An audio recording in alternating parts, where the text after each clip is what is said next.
Hello, welcome to episode 42 of the Blindsided podcast. And it's a perfect lead in, the name of the podcast, to the topic and what we're talking about today. Because most of us have been blindsided in life, as in we just didn't see it coming. And I believe with the food industry and the foods that have been placed at right in front of us with great packaging, great messaging, great colors, and great facts on the front of it, that we said, wow, this looks great. And we were kind of blindsided into some habits of eating that didn't produce health. It produced, as I put in the fat, sick, tired, and wondering, geez, getting old really sucks. Hmm. So, hi, I'm Charlie Collins with the Blindsided podcast. I'm a co-host here, and who's with me? Hi, Charlie. It's me, Brenda. I'm here every week. Hi, everybody. My name is Brenda Hayden. I am an emotional awareness coach, and I'm the founder of Time for a 10 and co-host of this podcast. I also have a thriving YouTube channel with lots of great tips on it for psychology and metacognition and ways to challenge your conditioned thinking. And we have a guest today. Hi, Todd. Hey, how are you? Thank you for having me on. And my name's Todd Angelucci. I'm a recovering human being. I'm a nurse by education. I have a podcast as well, and I've been into health and wellness, and I do a lot of coaching on people that just are feeling stuck. They feel like maybe they're a 2 or 3 on the inside, and they're pretending that they're an 8 or a 9, and life's kind of falling down a little bit, and they need to walk into and understand what's holding them back. And I use an assessment that helps them. And so, and I'm a 4-year brain tumor survivor. And I've done some deep dive into the brain, the body, and all that as a result, for sure. Well, fantastic. We're glad to have you with us. So, I'm going to go to another slide here. And Brenda, if you don't mind just quickly reading. I'm ready for it, Charlie. We'll go through the 2 and then we'll jump right in. Here we go. You want me to read the whole slide, Charlie? Yeah, it's pretty quick, bullet points. All right. So American health is getting destroyed. 18% of teens have fatty liver disease. That's a big number. 20 to 25% of women are on an antidepressant medication. Early onset dementia and Alzheimer's disease have tripled since 2013. American girls are starting puberty years earlier than they were in prior centuries and are starting earlier than any other continent in the world. Infertility is rising rapidly and unsustainably, with sperm counts declining 1% per year and infertility rates rising at 1% per year. The U.S. has the highest infant and maternal mortality rate, of all high-income countries, despite spending the most. Life expectancy is seeing a sustained decline in the United States, driven by COVID, chronic liver disease, heart disease, and suicide. And 77% of young Americans, I can't read the rest of that slide, Charlie, because our screen is covering it. So what is the 77% of young Americans statistic? Cannot be drafted and cannot go into the Army or armed forces. Oh my goodness, Charlie, I have no idea it was this bad. Okay, one more. Don't worry, you did it really well. All right, so American health is getting destroyed. 74% of American adults are dealing with overweight or obesity. Close to 40% of children have overweight or are overweight or obese. 52% of American adults have prediabetes or type 2 diabetes. 30% of teens have prediabetes. This was 11% in 2002. 1 in 36 children are on the autism spectrum, up from 1 in 150 in the year 2000. The number is 1 in 22 in California. 34% of young adults have a mental, emotional, or behavioral disorder. Incidence of early onset cancers have increased by 79% in recent years. Nearly 1 in 2 Americans is predicted to get cancer in their lifetimes. That's a 41.6% chance. This is the first year America is estimated to have over, I think it's 3 million. Is that what it says? Sorry, can't help you, but It's all right. Yeah, I can't read 8 and 9, but I think we get the idea, Charlie. yeah, It's a mess. It's very depressing. It's a mess. But, and that's just, I mean, it's not all exact food science is what's causing all this, but they're figuring out that that's what's going on. And I was saying blindsided. So I used blindsided, like not sighted, but sighted. That's kind of sounds the same. But like in my life, like when things happened, like, I don't know, man, it just happened. But when I got well and I started realizing taking responsibility is a good thing to do, I realized actually I wasn't blindsided. I was just sleeping at the wheel. And I don't, the food, it was a certain way. When my dad was little, they had little farm stands. People worked on the farm. People were outside all day, really, and then more people kept coming. And what happens? Well, Henry Ford's of the big food industry says, well, we got to make food faster and more enjoyable. So they went to work and, so we could produce more food. People got office jobs and started eating highly processed food. Why not? I mean, I remember there was a little bag of cookies. I don't know how many were in there. I didn't like it. It wasn't that heavy, but it said like only 150 calories for the whole bag. I'm like, sweet, I can eat 2 bags. And, that's when I thought it mattered, calories. I didn't understand. I was blindsided by the marketing. I believed it. I wasn't curious. I didn't say, well, what are the other health benefits in here? If I'm saving calories, what else? And I think that's what's happened. And we're really waking up to what's going on. I'm 50 something. I'm overweight. I don't have the energy I used to have. I'm, you know what I mean? And it's like, Todd, you and I met years ago, and both of us were not awake. We were definitely not. We did not know the truth about what we put in our body, how it fuels us, energizes us, and helps heal us. We were but boy, did we wake up and really start going at this. Oh yeah, 100%. It's I think how we take care of ourselves, it kind of it says something about how we feel about ourselves, and one of the things I talk to people about a lot is that we're always, that there's some simple things we could do to help ourselves first. Like, I think we're riddled. You mentioned stuff about anxiety and depression and some of those things that you were reading.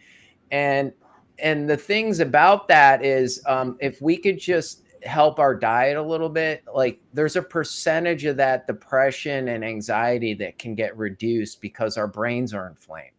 I'm not discounting anxiety and depression for people by any stretch, but what I'm saying is I remember when I started to get that inflammation out of my body, that stuff started to calm down and my brain felt a little clearer. I was like, oh my God. Like, and I think that's an awareness too. And I was unaware, and totally, for sure, I was unaware at one time, for sure. You were talking, Charlie, and I was sitting here thinking, one of the biggest blocks to understanding this whole problem for me was I've never been overweight. I've always been really thin. I exercise. I try not to eat horrible foods. And then I got my blood work done, and I've gotten to be more mindful over time since I've had that blood work done. It was years ago that I got my blood work done, and I was pre-diabetic, and I had some fatty liver, showing up. And I'm like, well, how could that be when I'm thin and in shape? And it was because of this stuff that was in the food that I was eating. It was making me sick. And I thought it couldn't possibly happen to me because I'm in good shape and I'm thin.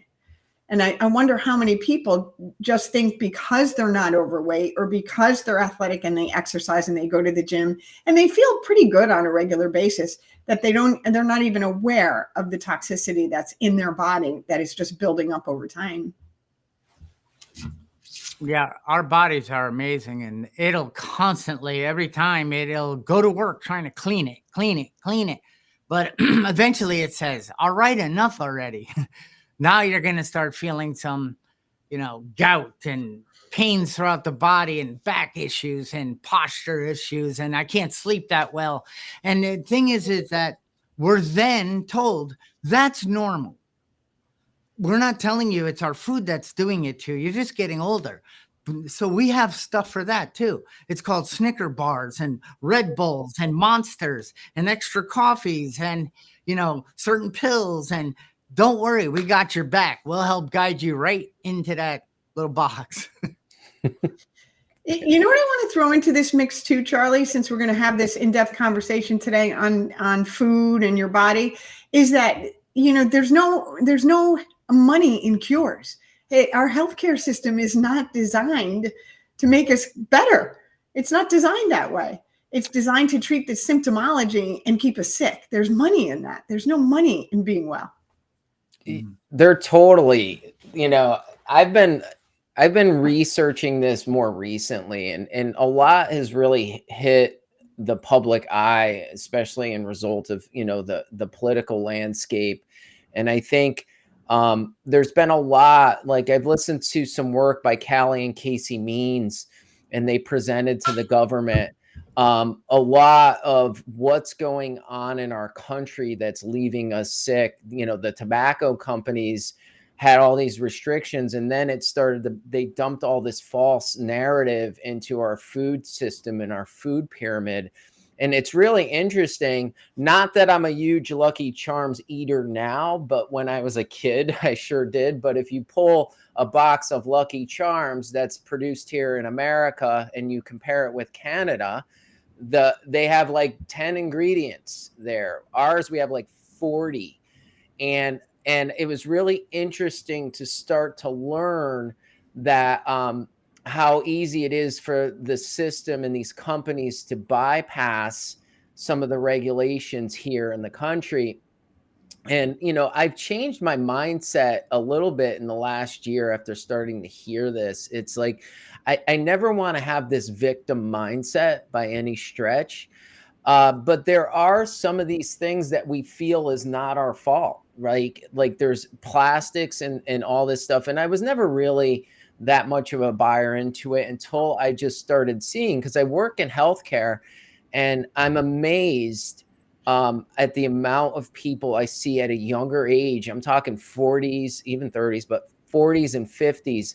The incidence of people that have just gotten blindsided, gut punched with a cancer that just came out of nowhere. Like they've had this like belly pain, and you see the incidence of breast cancer is just unbelievable, colon cancer, and all of this stuff that's just hitting people, and it game changes their lives, and there's certain things we can control for sure, but it's been an eye opener for me as I work alongside, and even in my own journey with a brain tumor. Like I ate healthy, I was pretty okay, but out of nowhere, I just got gut punched. And I talked to the doctor. I'm like, I was talking to a neuro-oncologist, and I said, should there be a diet that I follow? And he's like, no, just eat whatever you want. But I'm like, no, that's not what I'm doing.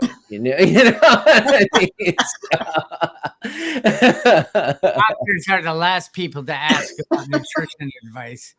100%. So, Todd, there's some, in my 40s or 50s, if I'm blindsided with cancer, well, was I eating healthy? Was I exercising? Was I meditating? Am I connected to the universe and a higher power? Because then your chances of all that, those statistics, you being one of them, is much less. And I know that I know now that the way I eat, the way I do, the way I live can produce some real struggle in my life, or can allow me to live a life full of, purpose and and that to me, and again, I go back to Todd when we were, what was it, 2005 or so, and you know, hey man, hey, what's up? No, we don't have much to talk. It's like we knew what we knew because we were told certain, like, Wonder Bread's great and all this stuff. And it told us it was gluten free. Well, not back then, but gluten free and low fat and good health, heart healthy and good for this and good for that.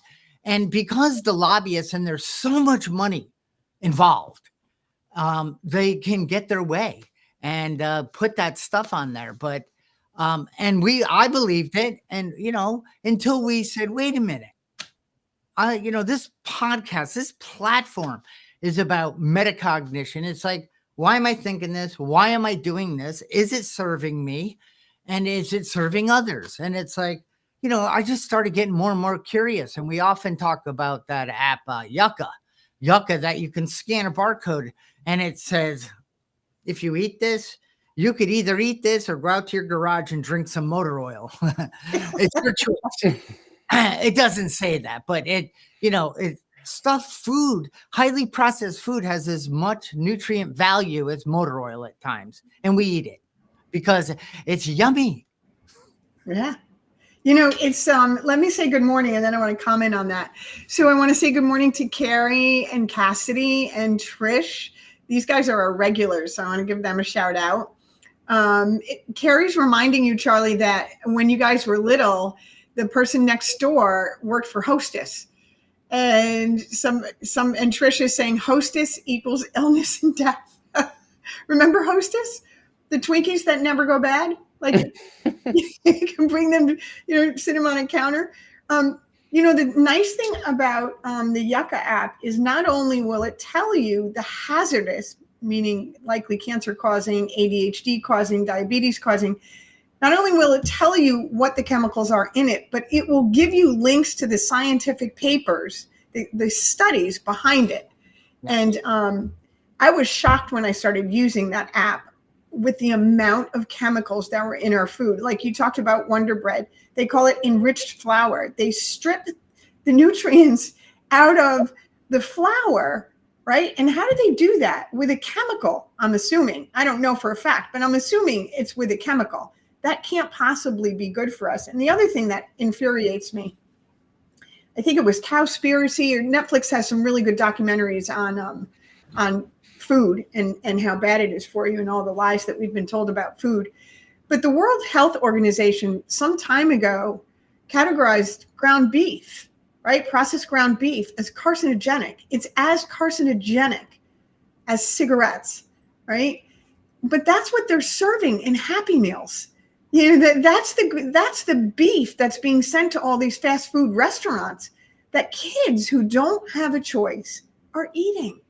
And I don't understand how that can be okay. I don't understand how that can be okay, because they don't serve that kind of food. You're right, in Canada or Europe, there's half the ingredients because it's illegal. It's illegal in other countries. I'm sorry, I'm shouting. I get so upset. I love your passion about that, and Trish made a comment here that she returned from Europe. I had a client who went there for a little bit. She went to Italy and she struggled with food here. She struggled with a lot of problems. And she shared that she was eating there and the things that bothered her here didn't bother her there. She was able to eat pastas. She was able to eat certain things. And the level of inflammation and trigger in her body was much different. And it's just an eye-opening experience, because we think we live in this country, which I love this country. We think we live and we have all these things and things are more advanced here, but we start to question. And I think if we haven't learned in the last few years here that, what we think we knew, we didn't know. And that's the blindsided. Like, I think, one of the things, and to your point, you're emotional, you help people with emotional coaching, right? So everyone kind of falls, we have this emotional mismanagement. And sometimes it's like, what came first, the chicken or the egg, right? And sometimes I find that emotional mismanagement can be triggered by food, right? Like I have this problem and it's hilarious. So I eat pretty well, right? But there's a day I'm going to have a cheat day or something. And some of the people closest around me laugh at me, but if I have like a gluten or a bread, it kicks off this craving that is nuts, that there's this insatiable thing that I just can't stop.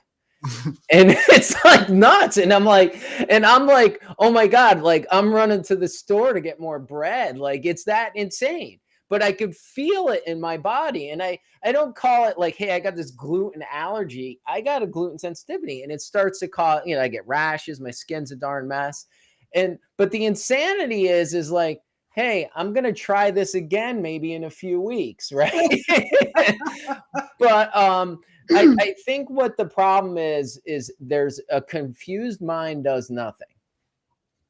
And I think we live in this country, we live in a place too, where people are often like either they're on or they're off. There's no in between, you know what I mean? For sure. So, and I think making some steps and being,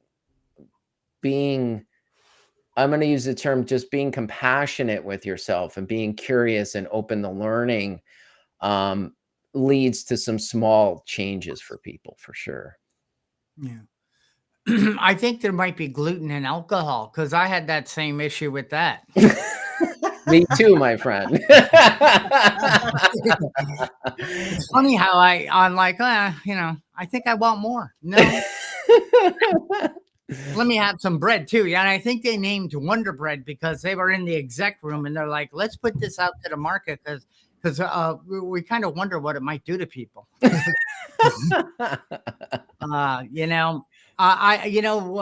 it goes back to where capitalism, Henry Ford said, let's make cars faster. And then they adopted that into food. Let's make food faster.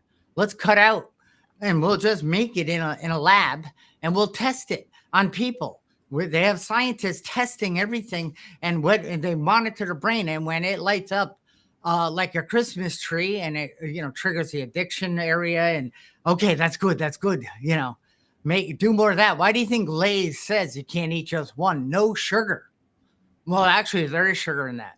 And, so I just started learning like, oh, this thing is loaded with high corn fructose and sugar.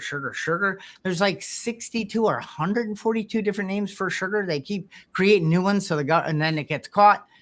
And it's like, gosh, why would these companies do this? Why would they make Twinkies or Rolos? Or, I guess if you have a half a Twinkie a year, that's okay. But my neighbor did. He was the hostess guy, and I'd go over there and eat lots of them. And they were good. They were spongy and disgusting. Like, hey, how long has this been on the counter? Oh, 4 years. It's fine. And I think that this podcast too is about us taking charge of our lives, taking responsibility. If I'm feeling a little anxious, depressed, a little befogged, I walk into a room and I'm like, I don't really remember why I came in here. And it's been a half a second. I'm not sleeping that well. I may be getting a little more agitated throughout the day. I'm finding myself going to batter foods. Yeah, that's nice. But things to solve that problem instead of taking a step back. What's going on here? That's what I did. I would eat those like processed mix of stuff. It had pretzel and coated this and that, and that with a ham and cheese sandwich on a hard roll. I'd make it work. And I think I'm doing the right thing because I'm buying the things. So I'd have a big old sandwich with goop and I drank diet caffeine-free Coke. How could you get any better than that? And I believed it. And I would drink like 8 of them a day. They're not hurting me. Yes, they were. Because I only wanted to believe what was easy. Mm. This seems right. I'm going for it. I don't have time. Nor did I know it was important to pull back the cover to, find who's behind the Wizard of Oz. Hey, dude. Yeah. It's interesting, Charlie. I did a video some time ago. It's on my YouTube channel at Time for 10, and it's on addiction. And one of the things I talk about in that video very briefly is food addiction. And what happens is, and I want to talk about Todd's point to his cheat day, is, when naturally, instinctively, our instinctive brain, we get a dopamine hit when we eat food because that's how we survive, by eating. So our body is designed to give us a dopamine hit when we eat food. So the food scientists know this, and they create food that is going to trigger that dopamine in your brain. So you will have that craving and want more. And when you mix salt and sugar, that's what happens in the brain. The salt and the sugar together, the sodium and the sugar, kicks off a craving. And the more intense of sodium and sugar in the product, the more intense the craving is. So they caught on to this, and they've designed food in that way to make you want more, to kick off that natural system in your body that rewards you for eating. The second thing is, when I'm working with clients who have food addiction, one of the things that we work on is not assigning a reward emotionally. Don't assign a word to the food like a cheat day, right? So what I was saying to myself, because I was having, once a week on a Saturday night, I'll eat a pint of ice cream, Talenti or Ben and Jerry's, but it's once a week, right? And so all week long, I would say, well, I deserve that. I'm eating well all week, so I'm going to treat myself to that pint of ice cream. I'm not treating myself at all. It isn't a treat. It's a toxic waste dump that I'm putting in my body, and I'm telling myself it's a treat. So the first thing we work on is not associating any kind of reward with food, which as a culture, we tend to do that. We celebrate with food, and we don't look under the hood, what actually we're putting in our body. But instead of doing that, just look at food as sustenance. And don't assign meaning to it. Don't attach meaning to having a certain type of food as a reward. Yeah, that's huge. I think the mental component around it is really key. There's a lot of emotional stuff around food. I think, we live in a society that, we have a lot of different challenges, but we also have a lot of resources if we're open to looking at it. Recently, I partnered with a functional medicine doctor. He's a urologist, and he still does surgery, but he's got his own practice where he helps people. And we actually did a podcast, and he really brought a lot of things to light that I wasn't really even aware of or really focused on, because I came from my own framework. Like I come from a place of like, hey, if there's a problem, let's fix it. Like if I'm on a diet, I'm following it, or I'm being mindful. But I never thought of other things that could potentially implicate and hold people back, because I just came from my own mindset. And what I mean by that was, I'm like, I would go to the beach in this past year, and if I saw like 5% of the people thin, that would be a miracle, right? Like it's honest. And I'm like, there's gotta be a bigger problem here. And it's not just the food I'm putting in my mouth. It's that and a bunch of other things that if we could just take some simple steps, then you could start to create some momentum and little wins that build upon each other. Because I think what happens is people get caught in a fad like it's either a fad diet or or I'm going to do this. And then when they fail a little bit, because we all fail, right? Then it becomes the baby's out with the bathwater. And I might as well just go back. And then you get into this cycle. And I work with people on this obligation cycle. And then you recommit, you feel bad about yourself, and you're kind of going in this loop. And nothing really changes unless a certain mindset and a few things are adapted. That's been my experience with it. And even in my own thinking, because there are tools that will help people get on the right track. And they may need some tools that I might not do myself, but I've seen some people say that they've gotten some value out of it. You know what I mean? So, yeah. Wow. I know. It's like, why at a certain time is my body calling for something? My mind is doing something else. And then the robot gets up and I'm standing there looking in the pantry going, what am I looking for?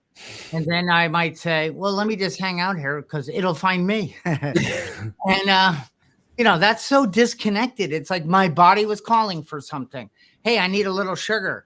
I need this. I need that because, I'm used to you doing this to me. And that's why waking up and saying, well, do I really need whatever I'm going for? No. Will I die if I don't eat it? No. Okay, so what can I do about this? Well, I can move a muscle, change of thought. I could do some jumping jacks. I could call someone. I could go stand outside in the sun and be grateful and come back in and disconnect from that habit. And I formed a lot of bad habits. And, Brenda, you say that reward, but also I ate and did things out of punishing. Like, I'm a loser. Absolutely. So let me eat all this ice cream and try to get some ease and comfort so I don't feel that way. And then I felt worse. I mean, not right away, but then the little guy in there would say, you're such an idiot. You said you weren't going to eat ice cream. And you did. You said you were going to get up early in the morning. You didn't. You said you were going to do this and you didn't. And I would be so hard.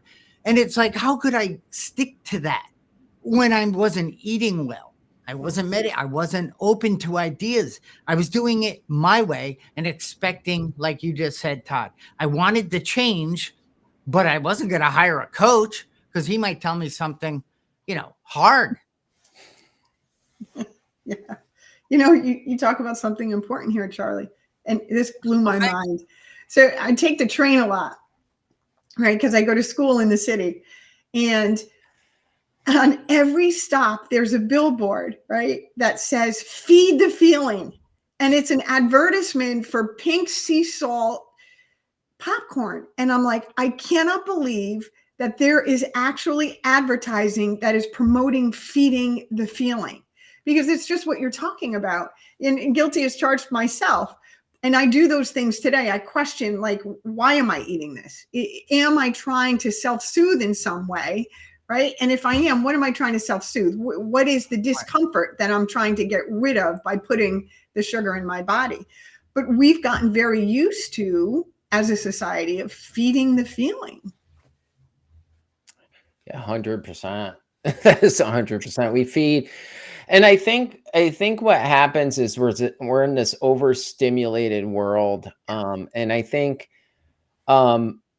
there was some things that I didn't think of that now I have a lot of belief in. And, if we go back to the industry, if we go back to corporations, and I learned this when I listened to a pretty cool podcast with Callie and Casey Means. I talked to the physician that I am friends with, and he brought up some things that I would have never thought, and my own preconceptions and prejudice kept me from it. And it's really interesting. If you start to study the health and wellness industry, they're starting to talk a lot for both females and males, the impacts over time in our society of all this stuff on our hormones.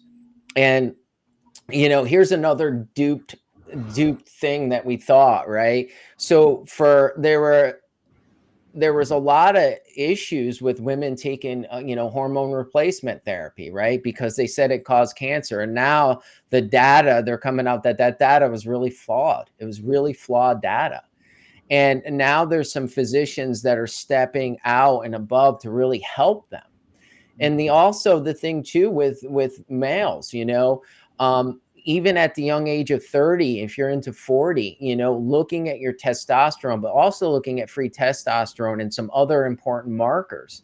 And this stuff's a game changer in people's lives, that they attribute it to their own mental status, but this affects your mental status.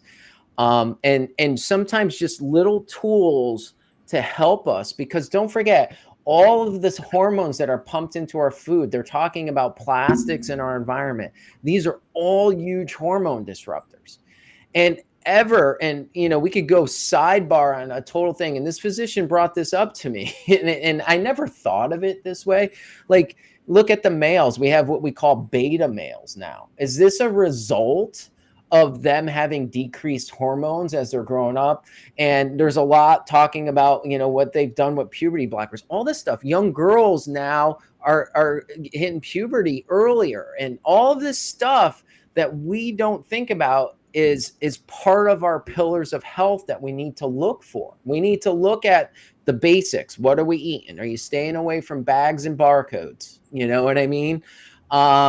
Are we doing some mindfulness, right? Like, people now, like, some real function. Is it mindfulness? Are we able to slow our mind down? Do we have a routine? Are we talking about sleep, right? And are we talking about the stressors in our life which cause that? Because that was the thing for my brain tumor. Like, that was the one thing that was revealed to me. Like, I ate well, I worked out well, and I'm like, but my emotional mismanagement, I had unresolved and unprocessed trauma that I didn't look at, because I was living my life like I had my foot on the gas and the brake at the same time. And I didn't need to. It was all fantasy. I live on a lake. I have a beautiful place. I have a house. I have a lot of great things, right? But in my mind, I was like, I'm going to live in a box tomorrow. I better get out there. And I think that one of the things that we're not looking at and starting to walk along with us, because this all plays into how our mind is working, and then it causes us to eat and stuff this stuff down. I know I kind of went on the side rail, but there's so much stuff that if we don't think about, that impacts our world and all these things. And people are resistant to trying things. And even this physician said, everyone's pushing GLP-1s, right? Everyone's talking about it, right? They're starting to give it to people. But there are some benefits to somebody that may be having a hard time getting started. If they're used correctly, if they're just used as a little tool to get somebody going, in combination with maybe their hormones are off, it starts the treadmill where they could start to pull that down, eat better, and puts them in a position so they're supported and they're not constantly feeling depleted. I never thought that way until, honestly, probably 6 months ago, because I'm the guy that, hey, tell me what to eat and I'll eat it and I'll do it. And I have to do hard things and I have to push through. And that's how I do things. And that's okay. It works for me. Sometimes it doesn't, but it works for me. But I need to understand that not everybody thinks that way. And some people need different levels of support. And I always encourage people to just explore and be informed, if that makes sense. Yeah. That's funny. It took you a long time to find out not everybody thinks like you.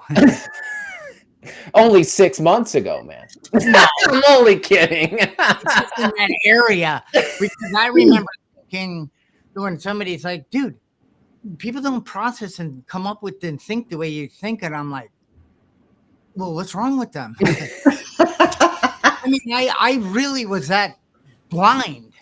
I didn't know. And I learned it in my store, trying to help a customer with the same eye disease as me.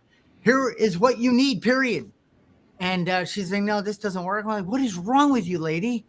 It works for me. It has to work for you because I decided that for you. And, but I showed her, she said, well, the tools that work for you might not work for me because maybe I approach things differently than you. And I'm going, you're an old lady, shut up. And wow, did she teach me a lesson?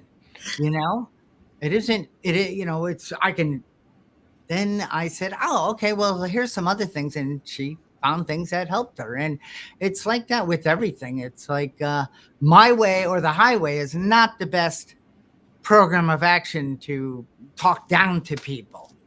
And I just want to say, well, ask Brenda, who do I have on the screen? Name thingy. So I'm going to read the comments in a minute too. Carrie, Trish, Kate. Oh, Pathway to Purpose. I'm sorry. I thought you were asking about who's in the chat. No, that's okay. I knew you'd come around eventually. Yes, Blindsided podcast. All right. So I just want to mention that the slides you read, those are from Dr. Casey Means' newsletter, Todd, that you referenced, because she's putting herself out there, and she's doing something about this pandemic of illness and food. Yeah, and if people are interested in learning more about it, Joe Rogan did an amazing interview with them, which I thought was really powerful.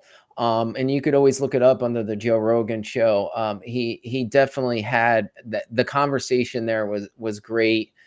And it just opens our eyes to different things that we've never thought of, because we just come from our own frame. And that, me too. Like, I was, there's things that I didn't necessarily believe in, but when I opened my mind and explored them, I think the medical model is at the verge, especially with them at the forefront of making some shifts, because the medical model has challenges, and there's some doctors that are starting to step up and starting to step out of things.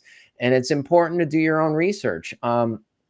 When I was first diagnosed, I put it out on Facebook, and I must have had hundreds of people telling me what I should do, right? And they're like, oh, you should go vegan. You should do this. You should eat keto. Like, there's so many things that people say. And like I said, a confused mind does nothing. And there's good and bad and everything. So I listened to some experts who I thought were experts. And when a lot of their thought processes started to overlap and have similarities, I'm like, wow, then that makes sense. Like, there's some common sense approaches to things. You know what I mean?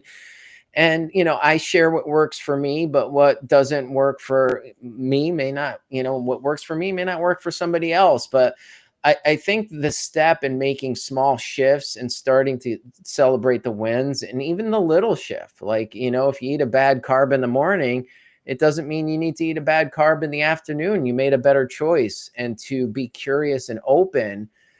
I think a lot of people, and this has been my experience, and if people, no matter how old you are, if you could have the idea that you're going to learn, that you're a learning person, rather than you think you should know it, or if I don't know it, you can't teach an old dog new tricks. All these stories that we tell ourselves start to become a narrative that keeps us stuck. That's great. So before we wrap up, because we're getting close to the end here, there's a couple of tips here. First, I want to share that Kate says she's been eating clean for a month, absolutely no processed food, and she feels so much better. And then we got some great advice from Carrie. She says, if you can't pronounce the ingredient in the food, then it's fair to assume it's not very good for you. That's great advice. Simple advice, but true. This has been a great podcast, you guys. I've learned a lot. And, start small, be gentle and kind with yourself, like Todd said, and just move forward. Reach out to one of us if you're curious. Curiosity is the best way to change. It's just to be curious and non-judgmental. So I love that. This has been great. Anything you want to say? Go ahead, Charlie. I said, isn't that what killed the cat? Nope. It isn't. It's a lie. That's a lie. Yeah. Well, that's again, a game changer. Sure. I want to just put it, because we talk, anxiety, depression, that those waves of self-pity, depression, things like that. I in my life, really, my fear was crippling and all that. And yeah, I removed certain substances that really had consequences, but the hidden consequences of bad foods takes a long time until boom, it's staring you right in the face. And you could have creaky parts and sore this and inflammation, and you can go to a doctor and they're going to do the doctor thing. They're not going to say, all right, you got all this. So what did, how many hours of sleep did you get last night? How much water did you drink? What type of food are you eating? Do you meditate in the morning? They're not going to ask that stuff. They're going to open their book of pills, and that's just what they know. So I love this, that we don't believe what you think, but think what you believe. And if your beliefs aren't serving you, get some new ones, because that's how, that's what we can do. Because Todd, since you and I started hanging out and getting to know each other, we're completely different people. And like you said, I'm a teacher, but I'm always a student, because in our book it says we won't tire as easily anymore, and I have found that to be the case, especially if I'm on a pathway to purpose. Yeah. And one thing I'll say, and that the birth of, I changed my podcast name to Pathway to Purpose. And the one thing that I've learned is, like, our biggest challenges, our biggest things that we think that have occurred in our life, and the biggest things we face are our biggest growth opportunities and our biggest teachers, if you're open and curious. Now, the worst, you could turn the most negative situation around by just being curious. Like, what's this here to teach me? Like, Exactly. what's this really mean? And just start asking these powerful questions, and that starts to unlock it. What happens is we often run from our pain. We're often numbing it with food and drugs, alcohol, coffee, whatever. And instead of looking at it and embracing it, and then stepping alongside a person who may be experiencing something different, it gives us that level of compassion, which then gives us compassion for ourselves. Beautifully said. Beautifully said. And don't forget, I think I'm playing the like, subscribe, tell. You are, Charlie. Look at this. Come on. Help us build You it. are. Whoa. This is fancy, man. Yeah, it is. That's how I rolled, Angelucci. I love this. I love this. Thank you so much for having me on. No, it was great. It's been great. It was And great. people want to get in touch with you, Todd. How do they find you? Well, they can find me at toddangelucci.com. That's my website. I'm on all the socials as well. I spend a bunch of time there. And I have a podcast. It's Pathway to Purpose, and it's just really it's been evolving and growing in a lot of different ways. So Great.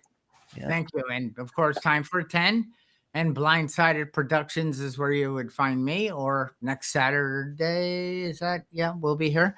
And Todd, you said, this situation, I want to end with this. Take this. We all have adversity, but in adversity, there's always a university. When we ask the right questions, it's a whole type of learning process, schooling that will come out much greater than the adversity. And also in adversity is a verse.